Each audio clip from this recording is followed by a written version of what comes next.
Good afternoon, everyone. We're delighted that you're here. Thank you for joining. My name is Erin Flynn. I am the Director of Outreach at the Oregon Institute of Occupational Health Sciences at OHSU. And I'm really delighted to welcome you to the Working Well webinar series. This is our relatively new bi-monthly webinar series that highlights unique challenges impacting workers in Oregon and beyond. The series is designed to help safety professionals, policymakers, and experts in occupational health, safety, and well-being stay informed of the latest trends in the world of work. The webinar addresses worker safety and health topics from a total worker health perspective, which emphasizes hazard-free work for all, the integration of physical and psychological health in the workplace, and the design of work for optimal well-being. Working Well is a program of the Oregon Institute of Occupational Health Sciences at OHSU. We're a NIOSH Center of Excellence for Total Worker Health with an emphasis on research to practice.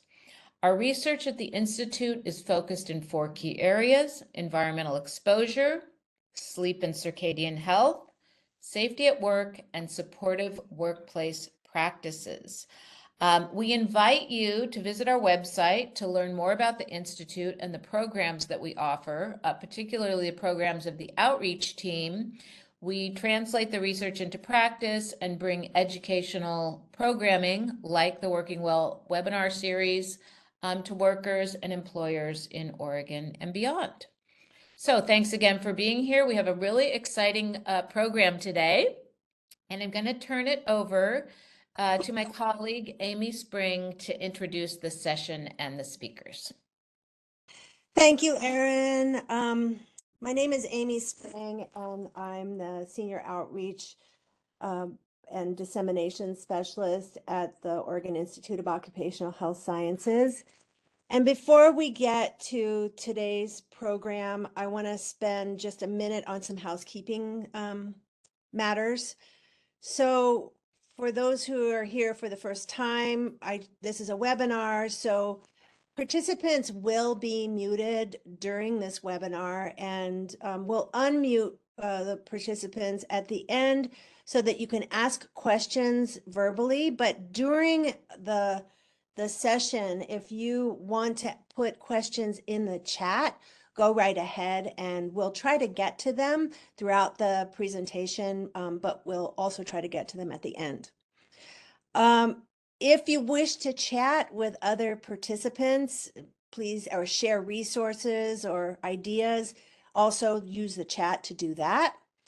In the lower left-hand corner of the screen, you'll find a closed caption button. Use that as needed, and just know that there are multiple languages that are available to you in the closed caption. We also want to share with you that we offer SHRM credit for today's session, and we've also recently added CPH and CSP credit. At the end of this session, for those who wish to receive SHRM credit, we'll offer the code, and for those who want credit in these other professional associations, you will just email me and I will give you the materials that you need to receive that credit.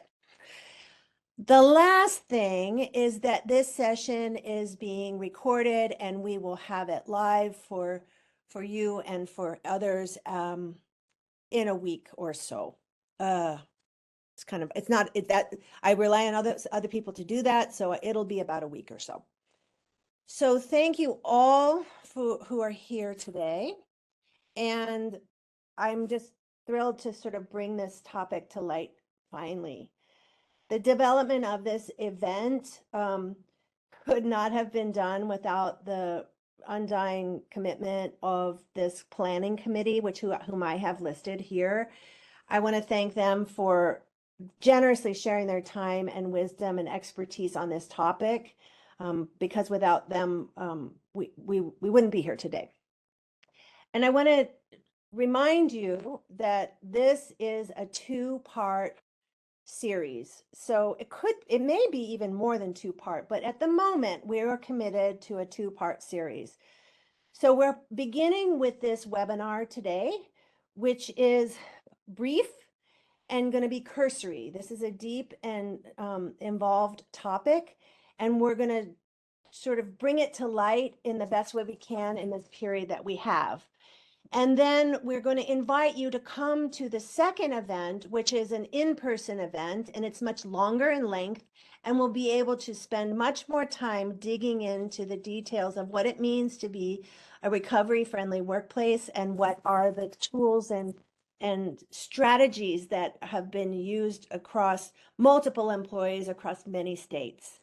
We'll get a glimpse into that today, but we'll go much deeper into it on the event in January 15th.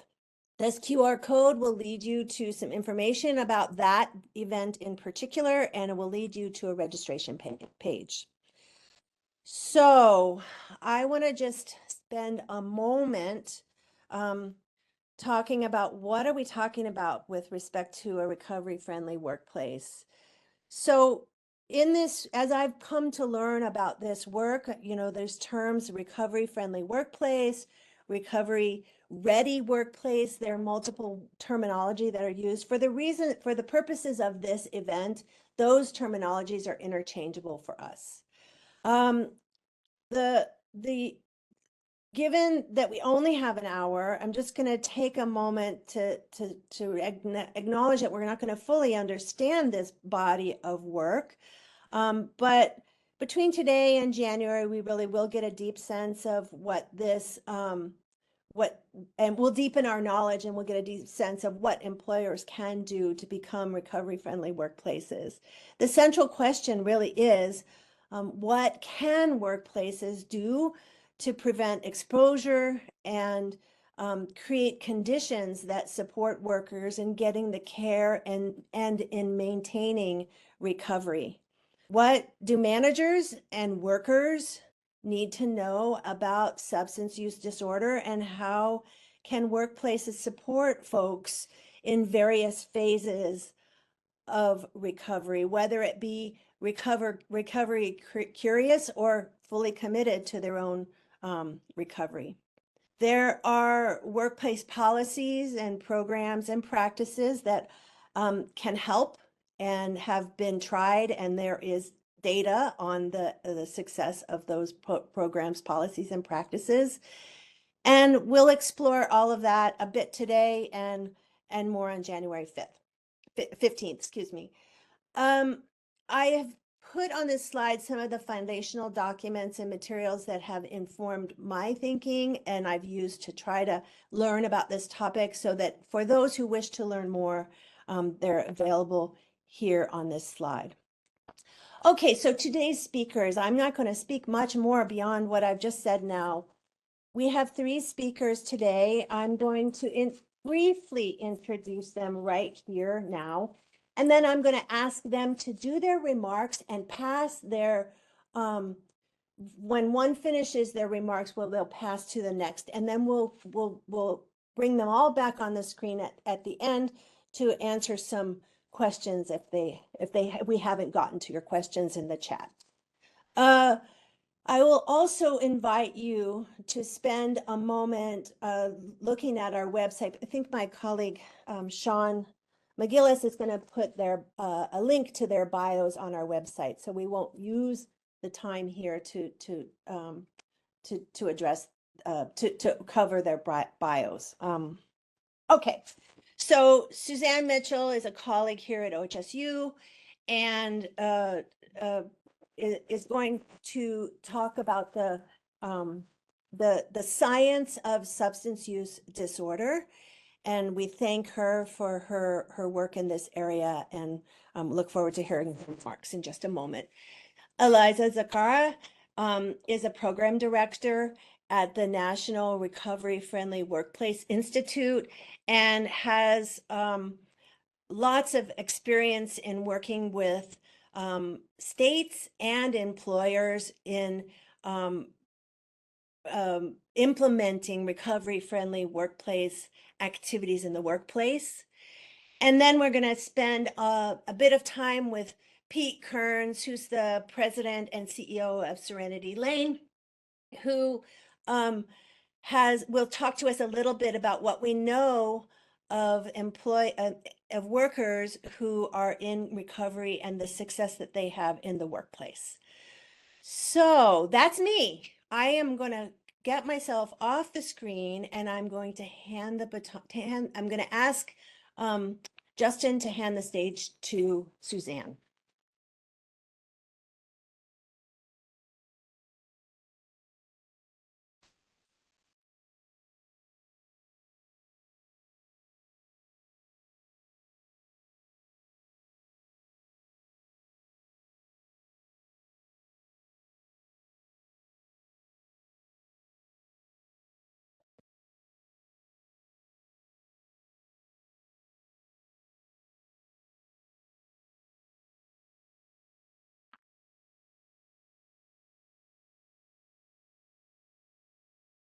My apologies. Difficulty finding the unmute button. Thank you for this invitation to speak today. I am tasked with telling you some of the biomedical perspectives on substance use. So I'm going to kick it off by starting to talk about basically what is addiction. We use this term all the time. But addiction as a term fell out of favor with medical professionals back in the 80s because it was thought to be a little bit too imprecise. People were using it as a compulsion to use a substance or a drug, and the loss of control over use. But there was some desire to increase specificity. So in the 80s, the American Psychiatric Association proposed using terms like drug dependence and drug abuse to add specificity. So drug dependence, as you can see from the slide, is talking about the absence of the drug causes withdrawal symptoms. That's physical dependence. And psychological dependence is when we use a substance for well-being and contentment. Drug abuse, on the other hand, is when the substance is being used for purposes other than what it was prescribed or prescribed for, or used in excessive amounts. So you can probably see there's a little bit of waffle in there too, which led to a transition in 2013 to using substance use disorder as a term to mean both drug dependence and abuse, and it was classified as mild levels, moderate, and severe. And all of the old terms are still in use. People talk about drugs and they talk about substances interchangeably, and I am going to be guilty of that during this presentation today. I am going to try and use SUD as an abbreviation for substance use disorder throughout, so watch out for that. So the way that we decide if someone has a substance use disorder is in the US, we use the DSM-5, that's the 5th edition of the Diagnostic and Statistical Manual. That's from the American Psychiatric Association. And it has 12 separate criteria that a physician will assess in a patient on a yes-no basis. And I'm going to just go through those because I would like you to imagine as I talk about them how they might impact behavior in and out of the workplace.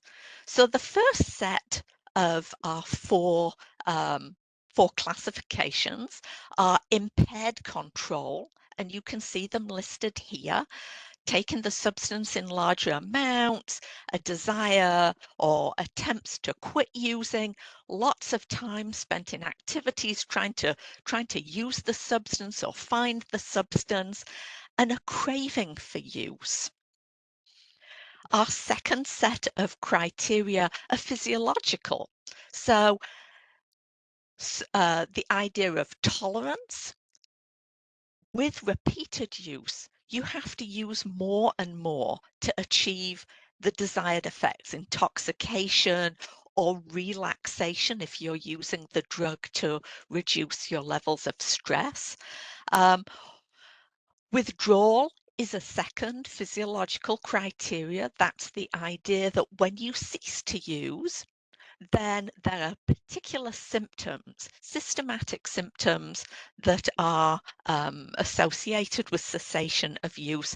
And often the substance will be taken to relieve or avoid withdrawal symptoms. And we'll return to that idea later. Our third set of criteria are risky use criteria. So recurrent use in situations when really you shouldn't. So you're thinking about driving somewhere, but you just have to have that drink before you go.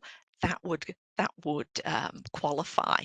And continued use despite knowledge of physiological or psychological problems. Our fourth set, social impairment. So recurrent use, failure to fulfill obligations, continued use, even though there are social and interpersonal problems, and also you abandon activities you formerly saw as important because you want to use. So all of those things are criteria. And I want you to note that there are 11 here, but no one particular item qualifies you for a diagnosis of substance abuse. There's also a World Health Organization set of criteria which have similar classifications, the impaired control, the physiological criteria, but also criteria associated with drug use becomes a priority.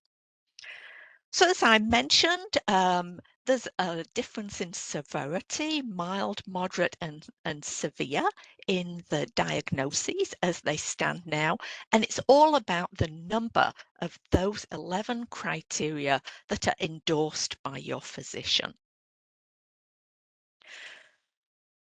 So DSM focuses on substance use related disorders. Here's a list of some substances here that are recognized as being something that people will have disorders associated with. But I want you to also focus on behavioral addictions. We're not really going to talk about that too much here, but DSM there's a growing recognition that the same sorts of criteria can be applied to behavioral addictions such as gambling, maybe internet gaming, maybe exercise. And I just wanted to point out from our DSM 5 criteria that the outlined sections, the sort of, I guess, orange, are things that you can easily imagine being associated with behavioral addictions. And I think for a workplace setting, thinking about what are the ramifications for expanding our concern about addiction from just compulsive substance use to compulsive whatever the behavior is might be something that we want to plan for. So now I've talked about how we define addiction. Let's think about prevalence of substance use disorder problems. These are all, the next set of figures are all from the Substance Abuse and Mental Health Services Administration. It's a branch of government, and most of them refer to last year. I have shown how many millions of people have been diagnosed with a disorder associated with a particular type of substance. It's worthwhile remembering that often people will people will often have more than one disorder. So, for example, it's unusual to see someone who is using methamphetamine who is not also smoking cigarettes or vaping. I am going to focus primarily on alcohol, tobacco, and marijuana in this talk because they are more prevalent, and so I would expect to see those more in the workplace.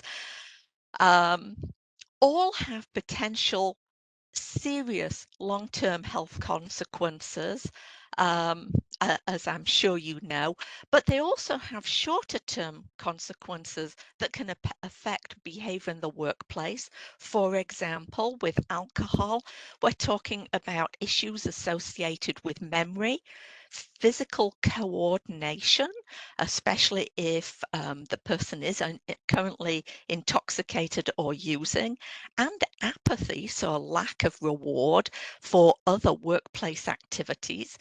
Nicotine, issues associated with going to find places to smoke if you are a smoke-free workplace. Withdrawal starts to happen within about an hour, so you get mood and attentional fluctuations associated with that.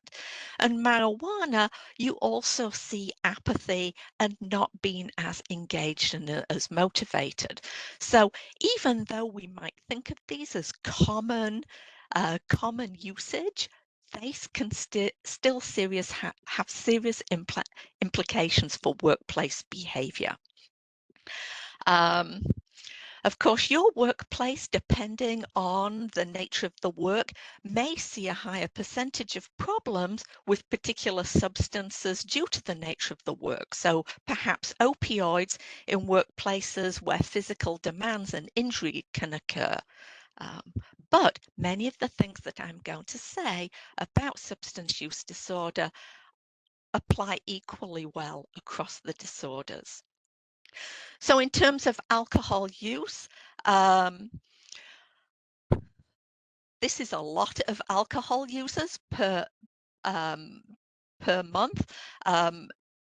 SAMHSA only gives you age 12 plus, but age 12 to 18 is small compared to the adults and the people you'd find in the workplace. Of these users, almost 58 million are binge alcohol users, which means that they drink 5 or more drinks for men or 4 or more drinks for women on the same occasion on one day during the last 30 days. That's quite a lot, I think.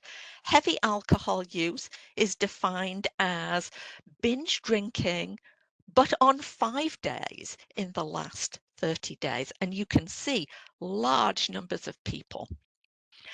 Past alcohol use, you can see that though things are dropping, there is on the figure on the left that shows the percentage of people over the years. We are still at about 20%, 18% people using tobacco. And on the right-hand figure, you can see the percentage of people who are using their tobacco or using tobacco via smoking, and other people who are getting nicotine, the constituents of tobacco, through vaping. Marijuana use, you can see here that there's a hefty percent of the population using marijuana out of our 44.3 million. A lot of people are taking gummies and edibles and things like that, but a substantial proportion are vaping. In terms of people receiving treatment, this is the percentage, and you can see, given there's a lot of people using these substances, there are not as many people seeking treatment as you might have hoped. And this is emphasized in this. This is the perception for needing treatment. And you will see that these are people with a diagnosed substance use disorder. It might be smoking, it might be alcohol use, it could be cocaine use. And yet, almost 96% of them are not feeling a need to seek treatment. That's very concerning, I think, for the workplace. Switching to biobehavioral models of substance use. This is a model that we use in basic science. The idea, if you go from left to right, you're going from the choice of using a substance to when it becomes habitual and needed. And people begin using substances because it has appetitive, pleasant effects. It makes them feel different, maybe escape from stress, and reduces discomfort. And one of the things that happens is when you have the substance and it makes you feel like that, there's a release of dopamine, a neurotransmitter in the brain that's part of the reward circuit. Interestingly and importantly, stimuli associated with drug use become associated with that increase in dopamine. So if you're in a particular place where you take a drug, that place becomes associated, and just being there actually makes you think of the drug. When we go into our more middle panel, you're preoccupied with using the substance. If you use it, there's a temporary increase in dopamine and you feel some satisfaction, but it's only temporary. If you don't use, you experience withdrawal. And as the brain changes accompanying this process, the dopamine system becomes sort of downgraded. So to be able to get that boost, you have to take more and take more frequently. And I think that that means you're less motivated for other activities, which again, I think has workplace implications. Okay. So let's just talk quickly about some vulnerabilities to that process. There are some genetic correlations, some shared genes.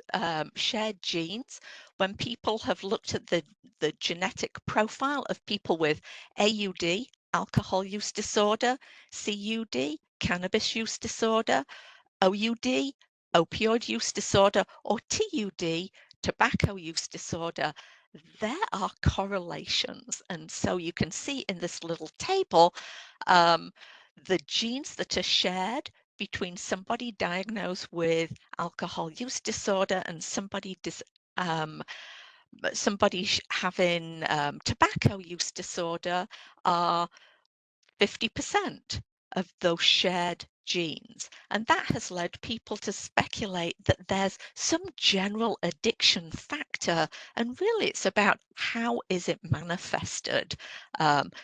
Does that general addiction factor come out as an alcohol use disorder, cigarette smoking, vaping, or something else?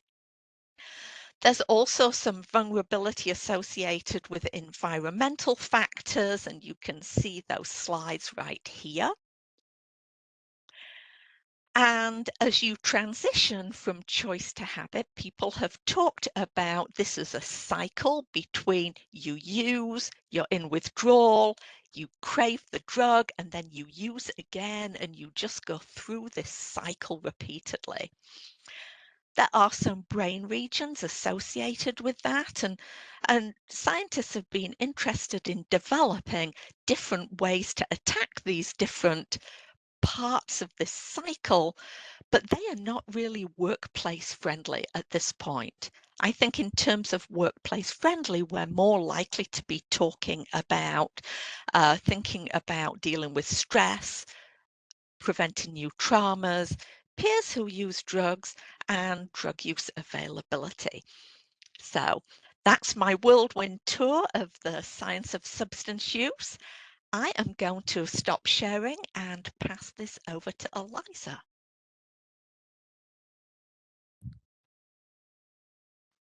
Thank you for framing that, Dr. Mitchell. Just a tech check that everyone can see my screen. Okay, great. I'm Eliza Zarka. I'm the program director for the National Recovery Friendly Workplace Institute. And before anyone asks in the chat, these slides are shareable and have links to more information, so I'll keep it as streamlined as possible. Starting with the definition, recovery-friendly workplace is a place of work in which the employer, in collaboration with employees, establishes, maintains, and continually enhances policies, practices, and a culture and work environment that are supportive of current and prospective employees in recovery from or otherwise affected by substance use disorders. And this definition was kind of a conglomerate of state programs that had been popping up, and it's what we consider an inclusive definition because it includes family members that may be affected as well. Why the workplace makes sense? It was kind of the missing piece of the puzzle in addressing what started as an opioid crisis and now is a multi-substance crisis. The workplace wasn't really brought in or taught what this was about and how they play a big role in addressing it, because people spend a bulk of their time at work. Substance use in the workforce is widespread. We know that untreated substance use disorder is extremely costly to employers, and that makes that adopting recovery-friendly workplace policies good for business and good for employees. There's also an absolute need for recovery-friendly workplaces, with 14 million US employees working full-time being in long-term recovery, with an additional nearly 27 million US employees working full-time with an active substance use disorder. And as many researchers know, this was published federally in 2021, so it doesn't even really capture the impacts of the COVID-19 pandemic. So I would argue that this next statistic, that 2/3 of US households are affected by substance use disorder, has gone up significantly. And the last time we tracked this, substance use cost employers specifically $81 billion annually. And this is to frame the conversation that recovery-friendly workplaces does not bring the problem to the workplace. It's bringing solutions for the problem that already exists. A little context is that I mentioned that state programs to serve businesses were popping up around the country, and I actually got started my expertise with New Hampshire when I worked for the governor's office on that end of the first ever kind of statewide effort to pull recovery-friendly workplaces together. And so I made this my full-time job. And this context is that the White House really caught on to what states were doing. And I see many of my colleagues on this call. So anything that's missing, feel free to put in the chat. But Recovery Ready Workplace Toolkit was out of the last administration that pulled together what state programs were doing, and is a really well-researched toolkit that guides employers through what it means to be recovery friendly. And I'll also note that within the toolkit, they note recovery ready and recovery friendly as synonymous terminology. But the gap here is that it was a bunch of federal employees that put this toolkit together, really well researched, but over 100 pages, and it lives on the Department of Labor website, but there were no employers engaged in its creation, and the likelihood of an employer to digest a 100+ page document of something they may be that may be novel to them, it's not super likely. And so that's where the National Recovery Friendly Workplace Institute comes in, where our mission is to engage employers in creating certified recovery friendly workplaces so that employers and employees alike know what it means when they're working for a recovery friendly workplace. Our certification process was based on the federal toolkit, but engaged employers in creating a scoring system so that employers could inform what works for employers and what may be more difficult to implement. So how the Institute achieves our vision of creating a recovery-friendly nation is through two primary tracks: one of national certification, that is a process available to large multi-state employers or employers in states that don't yet have a statewide initiative. And it's a certification application process with employer supports and extensive review, whereas state initiatives are serving businesses within their states to provide awareness and education, training and technical support, connection to resources and community, and state level certification or designation. So the certification nationally is based on 4 pillars that were within that toolkit, which are culture, hiring, retention, and advancement, benefits, and education and awareness as the cornerstones of creating a recovery-friendly workplace. To get a little bit into the weeds, but keep it as high level as I can, here are some specific activities that employers can participate in to become a more recovery-friendly work environment. And I bolded a few because the recovery-friendly workplace statement that contributes to a recovery-friendly culture would point to kind of what Dr. Mitchell was talking about. It requires that businesses acknowledge substance use disorder as a chronic health condition equitable to cancer or diabetes. And I always mention that because when HR professionals come up to me and say, well, we don't know how we're supposed to treat recovery or substance use disorder. And to that, I answer, you're not a doctor and you wouldn't treat an employee with cancer. You would refer them to the resources they need to get help. And that's exactly the same concept with substance use recovery. So as high level as I can keep it, in that culture pillar, having a recovery-friendly workplace statement that acknowledges it as a chronic health condition that's treatable, offering a recovery-specific resource group for employees, offering substance-free options at all work-related events where there will be alcohol. For example, we have some really creative recovery-friendly workplaces that have created work-specific mocktails so that it doesn't stand out at work functions. Having a highly placed ally leadership that speaks openly about recovery, whether they're in recovery themselves or not, but committed to spreading the message of that recovery is attainable and possible. Offering charitable support to a recovery-focused organization. Under the benefits pillar, offering and using credible medical guidelines, so not inter-referring to their own insurance industry, referring to things that aren't ASAM or locus credentialed, offering an employee assistance program or some form of no-cost assistance, having reliable health insurance that covers substance use at parity with other health conditions. In hiring, retention, and advancement, I bolded fair chance hiring and proactive recruitment because Pete will cover why having employees in recovery is an asset to the workplace. And so fair chance hiring maintains that background checks are not used to bar people from the interview or offer stage. Offering a contingent or return to work policy, proactive recruitment. So connecting to pools where there's people in recovery, like recovery community organizations or reentry programs that specifically hire people who may be in recovery. Offering flexible work options. So for example, if someone were to need to access an AA meeting, do they have the flexibility to drive to that meeting at a lunch hour and return? That's just an example. Education and awareness. Employees are aware of these policies and practices because the most effective recovery-friendly workplaces will have clear, consistent, and communicated policies. SUD and recovery education. So this would be an excellent example. Dr. Mitchell outlining that substance use is a chronic health condition and not a moral failure. And then naloxone access. So having harm reduction on site just as you would a fire extinguisher or an AED machine.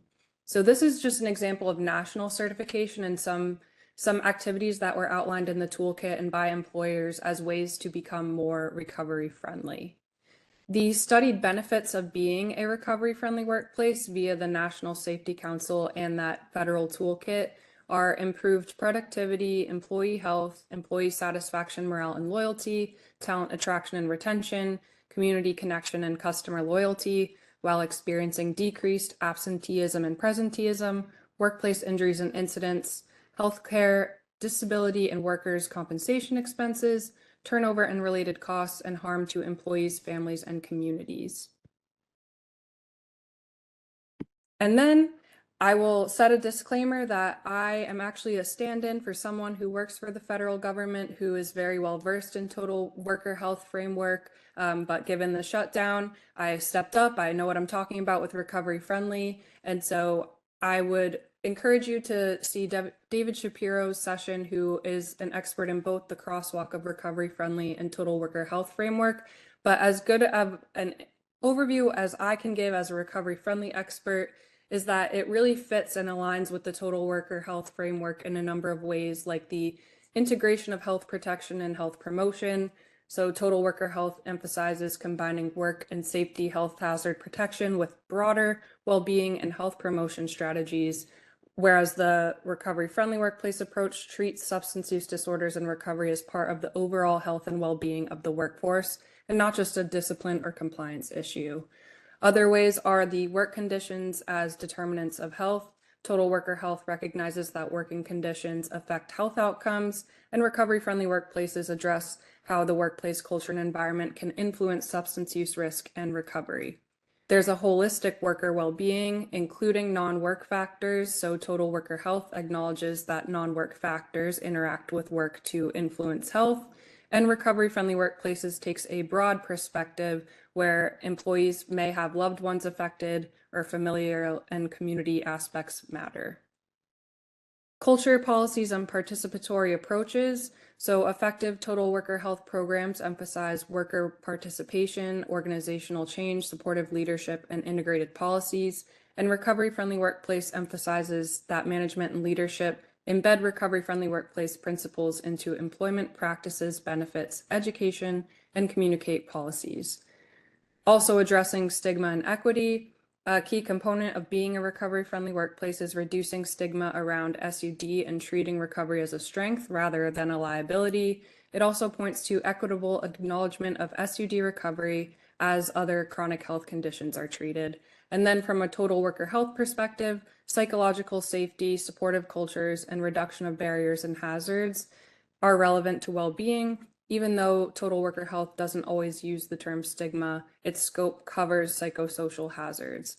And so this is all to say that through recovery-friendly workplace certification, it operationalizes the total worker health principles through specific standards focused on substance use and recovery. And this is something I'd like to end with to show that there are now 22 nationally certified recovery-friendly workplaces, many of which are engaged at the state level as well.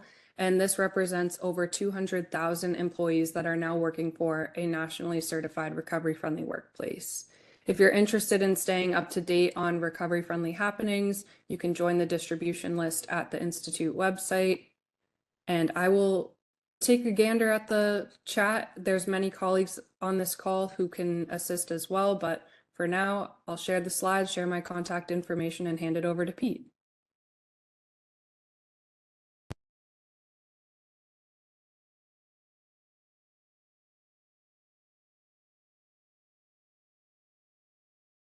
Thank you, Eliza and Dr. Mitchell. Excellent overview. Well, I'm here representing Serenity Lane and the treatment perspective, but I'm also here based on what I've learned leading two large organizations, the Eugene Police Department and now Serenity Lane, where I've seen both the impact of substance use disorder and the possibilities of recovery. I'll begin with a little of my own history that shapes how I see this issue. My dad, Dr. Tom Kearns, started Serenity Lane after watching his own father die from alcoholism. Our dad was a family doctor in Eugene, and after starting Serenity Lane, he became one of Oregon's first physicians board certified in addiction medicine. So as a kid sitting around the dinner table with our parents and 7 siblings, the conversation was often about the reality that addiction is a disease of the brain, a disease that can be treated, and a disease for which there's genuine hope. But even with that awareness, later as a police officer and a fellow employee, I would see people with alcohol use disorder or substance use disorder doing things clearly against their own better interests, burning bridges with their families, friends, and employers. And despite everything I had learned, I would sometimes look at these situations and ask, why don't they just get their act together? I share this because it shows how difficult it can be, even for those who know better, to see through the behavior that the disease produces and to recognize the good human being who's imprisoned by it. And although our society has made progress, the truth is that stigma is still strong. Substance use disorder is still widely viewed as a character flaw rather than the chronic medical condition it is. One helpful way to understand this is through the indicators that Dr. Mitchell reviewed earlier, so I won't go over those again. When you see these symptoms as a cluster, you start to understand why addiction isn't about willpower. It's a progressive loss or control driven by changes in the brain. This helps explain one of the most troubling statistics in our field. Every year, only about 5% of the people with a diagnosable substance use disorder seek treatment. The 5% who do look for help usually reach a breaking point. It might be a health scare, a family crisis, a legal consequence, or an employer stepping in. Something shifts the balance and breaks through the denial and the fear of treatment. But the remaining 95% don't seek treatment for very predictable reasons. Denial, shame, a fear of being labeled, a fear of job loss, a misunderstanding of what treatment is, and impaired insight caused by the disease itself. These aren't moral failings, they're symptoms. This is why workplaces matter in all this. Given that between the ages of 18 and 65, we spend most of our waking hours on the job, the workplace can be the setting where someone finally gets help, or it can be a setting where warning signs go unaddressed until things become much worse.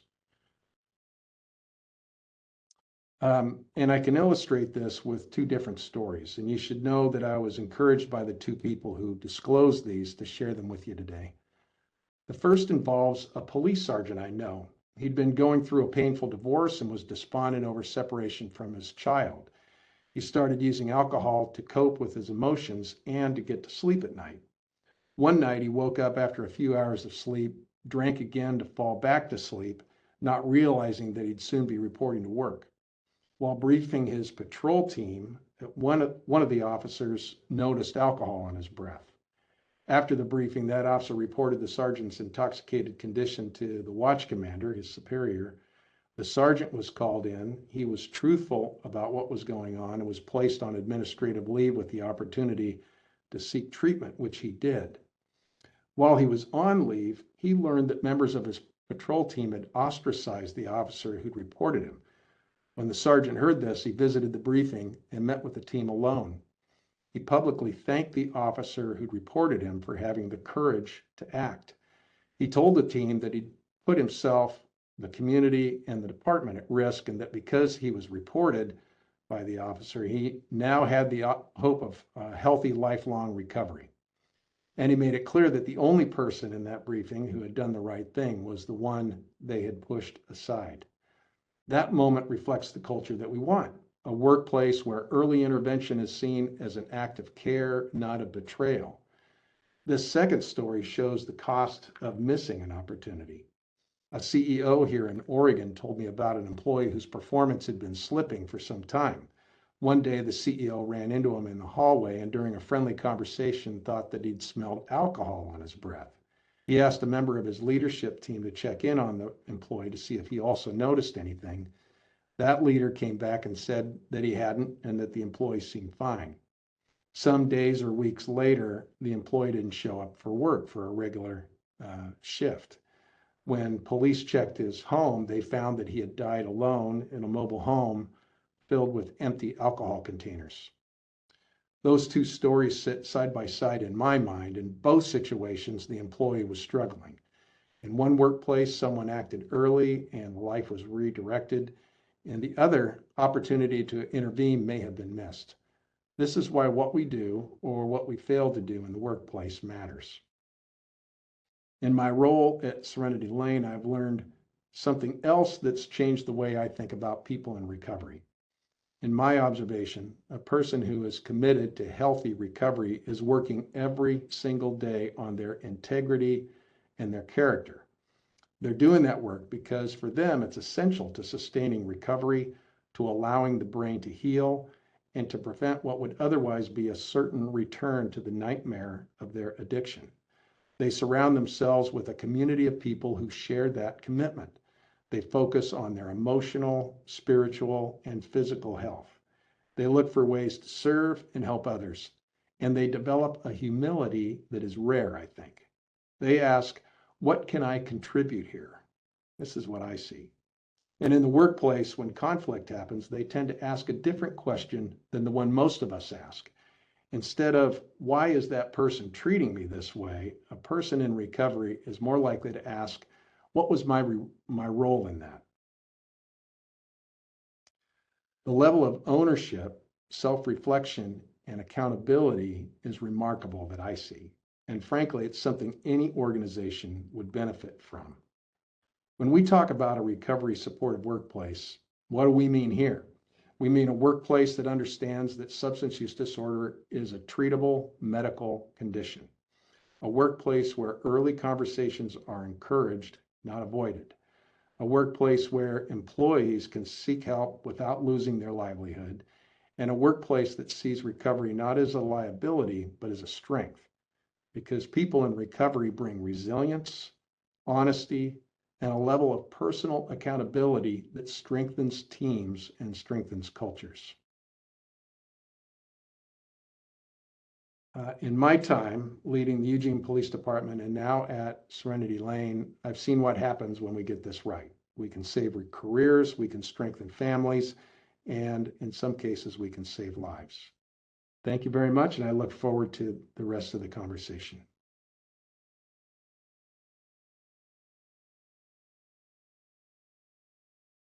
Thank you very much. Thank you very much, Pete, and actually to all of the speakers.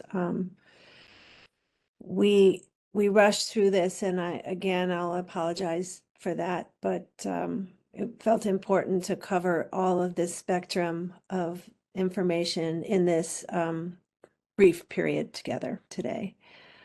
So I am going to ask Justin to unmute people. We have a few minutes for questions. So if we can unmute, then people are free to ask their questions. I don't see any in the chat unless my colleagues have noticed something that I'm overlooking.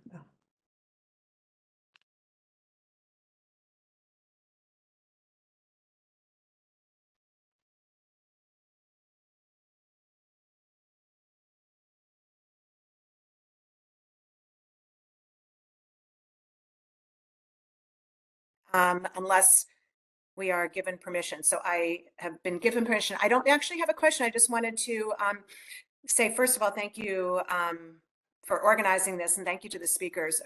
Every one of you was so meaningful. And I'm going to just put in the chat a link to a National Safety Council emergency overdose toolkit for its planning tool that was recently developed for determining the number of naloxone kits for a particular workplace. So it's worth checking out, and I'm clicking, and hopefully it will be there. I think it did.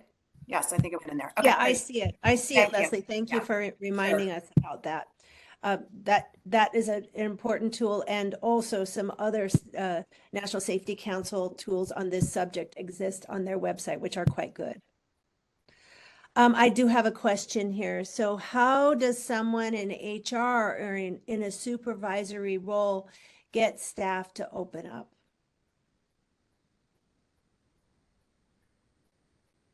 I don't know if our panelists have any recommendations or thoughts on this topic.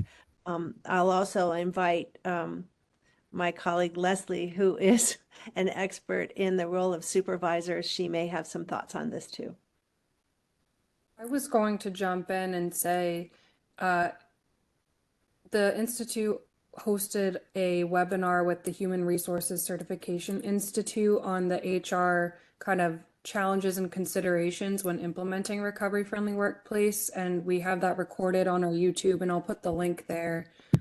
We helped with a number of studies on HR, like I said, challenges and considerations, and I'll post the link to that as well. It's not me furiously typing away. Somebody's typing. That's Suzanne, I think. So it's not always about getting staff to disclose their recovery. It's about, as HR and supervisors, creating environments in which people can come forward and disclose they're in recovery or seeking help, rather than mandating in any type of way that people have to disclose that they're in recovery. One of the research studies I'll share says that if supervisors and managers openly and consistently talked about being supportive of recovery, people were much more likely to come forward and ask when they needed help, because oftentimes the last place they'll go is HR for fear of being reprimanded. So that I can share a few of those resources. And there's also state level recovery friendly workplace resources on, as a manager, how to have supportive conversations with your employees who you may notice changes or may be experiencing substance use signs and symptoms.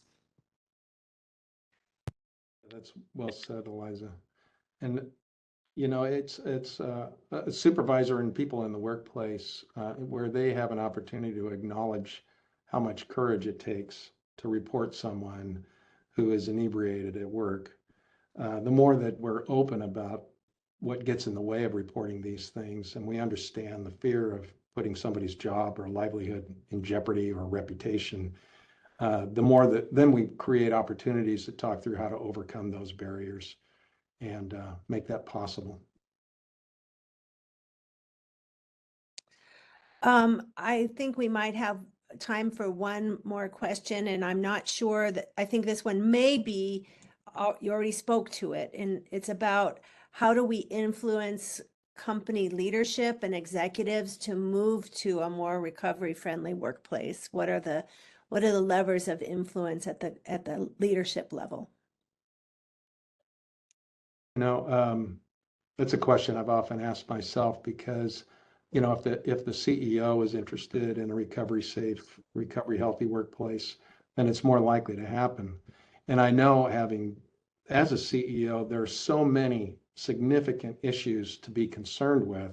The possibility that one person or that a number of people in the organization may have a substance use disorder tends to fall pretty low on the priority scale when the survival of the organization, you know, where our place in the marketplace, all those things are so weighty.